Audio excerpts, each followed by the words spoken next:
সুপ্রিয় দর্শক শ্রোতা, আমি কিছু অতীতের কথা বলে ভবিষ্যতের কথা বলবো। কথাগুলো মনোযোগ সহকারে শোনার আহ্বান রইল।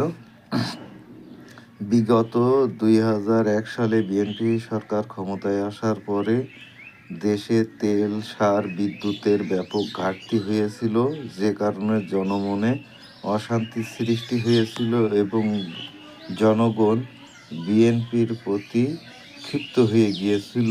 ঠিক তদ্রূপ এইবারও তেলের যে সমস্যা দেখা দিয়েছে, পেট্রোল ডিজেলের চাষিরা সময় মতো প্রয়োজনীয় ডিজেল পাচ্ছে না, মোটরসাইকেলে পেট্রোল পাচ্ছে না, অথচ পাম্পে কোনো নেতা গেলে তাদের গাড়ির ট্যাঙ্কি ফুল করে দেওয়া হচ্ছে। এতে জনমনে অশান্তির সৃষ্টি হচ্ছে, সাধারণ জনগণের ভোগান্তি হচ্ছে। ভোটে পূর্বে তারা হাতে পায়ে ধরে যেভাবে ভোট নিয়েছে, এখন মনে হচ্ছে তারা জনগণের সাথে প্রতারণা করে ভোট নিয়েছে এবং জনগণকে অপমানিত, লাঞ্ছিত করছে। পাম্পে যে সমস্ত পুলিশ প্রশাসন আছে তারা সাধারণ জনগণের উপরে ক্ষিপ্ত হচ্ছে এবং যারা প্রভাবশালী তাদেরকে সালাম করছে, স্যালুট করছে, তাদের মালটা আগে দিয়ে দিচ্ছে।